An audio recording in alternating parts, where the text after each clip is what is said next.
کل محسن نقوی صاحب کی گفتگو آپ نے سنی ہوگی، انہوں نے کہا کہ سسٹم کولیپس کر چکا ہے۔ آج D G I S P R نے پریس کانفرنس کی، اس میں محسن نقوی کے حوالے سے ان سے جب سوال کیا گیا تو انہوں نے ایک طرح سے وزیر داخلہ کی بات کو سیکنڈ کیا کہ گورننس بہتر کرنے کی ضرورت تو ہے۔ کل کا بیان حکومت کے لیے کوئی وارننگ تھی؟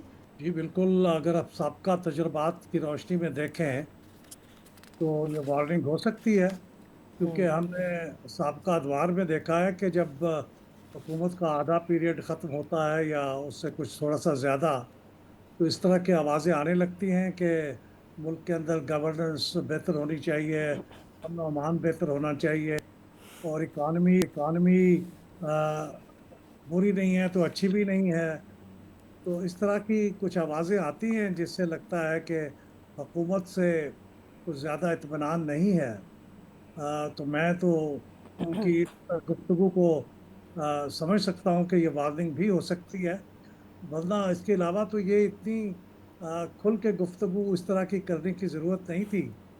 یہ بہت بڑا سٹیٹمنٹ ہے کہ سسٹم کولیپس کر گیا ہے۔ سسٹم سے مراد یہ ہے کہ پورے ملک کا نظام کولیپس کر گیا ہے گورننس کا، تو یہ تو بہت تشویش کی بات ہے، تو وارننگ ہی سمجھنا چاہیے۔ بلال صاحب، یہ اپنی انڈرسٹینڈنگ کے لیے میں آپ سے پوچھوں، پھر میں معذرت کی طرف جاؤں گی۔ سر، پہلے فار ایگزامپل جو امینڈمنٹس ہوئیں، اور اپوزیشن تو ایگزسٹ ہی نہیں کرتی پاکستان میں، فیڈرل لیول پہ بھی اور صوبوں میں بھی، تو جو ترامیم ہوئی اب تک جس طرح چلی ہے اسٹیبلشمنٹ اور گورنمنٹ، آپ کو لگتا ہے کہ اس کی نوعیت آنی ہی نہیں چاہیے تھی، اور گورنمنٹ کے پاس یہ موقع تھا کہ وہ اب اپنے کام پہ بھی دھیان دے، یا یہ اتنا ہی مشکل ہوتا ہے کہ آپ یا تو پولیٹیکلی ایک کنسنسس مینٹین کر سکتے ہیں، یا پھر وہی پولیٹیکل فورسز اپنی ساری توجہ گورننس پہ کریں؟ So how do you analyse that, what went wrong? اگر پولیٹیکل پارٹی اپنا اسٹرانگ ہولڈ رکھے ہوئے فار اینی ریزن لیکن کام نہیں ہو پا رہا، وہ کیا وجہ ہوتی ہے؟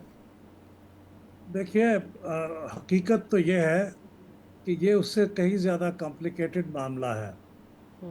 اگر آپ سیاسی پارٹیوں کو اور سیاسی حکومتوں کو اکاؤنٹیبل ٹھہرائیں گے، پورے کا پورا اکاؤنٹیبل ٹھہرائیں گے، پھر ان کے پورے اختیارات بھی حاصل ہونے چاہیے۔ ٹھیک۔ کہ میں سمجھتا ہوں کہ وہ اختیارات ان کو پورے حاصل نہیں ہیں۔ انہیں جس طرح ایک وفاقی وزیر نے بھی کہا تھا کہ ایک ہائیبرڈ سسٹم ہے، اور اس ہائیبرڈ سسٹم میں ہم آپریٹ کر رہے ہیں، تو ظاہر ہے پھر اس میں ذمہ داری بھی تو شیئر کرنی پڑے گی نا۔ یہ سیاسی حکومت کی تو ٹوٹل ذمہ داری نہیں ہے اگر کوئی چیز غلط ہوئی ہے تو۔ لیکن بلال صاحب، کیا صوبے بنانے سے کچھ حل ہو جائے گا؟ کیونکہ اگر صوبے بنائیں اور لیڈرشپ یہی رہے، صوبے بنائیں لیکن لوگ یہی رہیں، ریفارمز یہی رہیں، پھر کیا فائدہ ہوگا؟ What needs to be changed? کیونکہ صوبے جو ہیں وہ کس مقصد کے لیے بنائے جائیں گے؟ اگر مقصد تو ہے کہ اختیارات کو نچلی سطح پہ منتقل کرنا ہے، ڈیولوشن کرنی ہے، تو پھر تو مقامی حکومتوں کا نظام کو بہت بہتر طریقے سے اس مسئلے کو حل کرتا ہے۔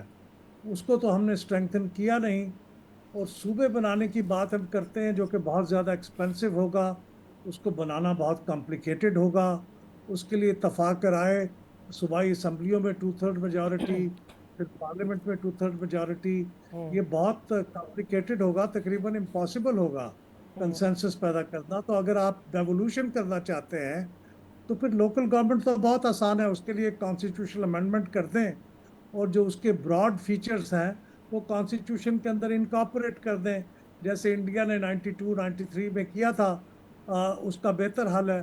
لیکن اگر مقصد یہ ہے کہ صوبوں کی جو اس وقت جو طاقت ہے، جس میں وہ تقریباً ویٹو پاور رکھتے ہیں، میں ایک مثال دوں گا کہ جس طرح چولستان کی نہروں کا معاملہ تھا، تو سندھ پروونس نے اس کو تقریباً ویٹو کر دیا۔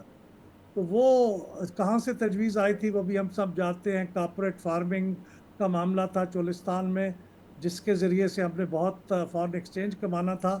تو میرے خیال میں اس نے بہت ڈی مورلائز کیا ہوگا ان لوگوں کو جو وہ تجویز لے کے آئے تھے، اور پھر سندھ نے اسے ناکام کر دیا۔ تو مجھے شک یہ ہے کہ صوبوں کو تھوڑا سا کمزور کرنا مقصود ہے، کہ وہ اتنا اپنے آپ کو اسرٹ نہ کریں کہ مرکز کی تجاویز کو ویٹو کر دیں۔ ٹھیک ہے تو یہ سر، لیکن ٹھیک ہے۔ دونوں صورتوں میں جو اتفاق رائے وہ بہت مشکل ہے۔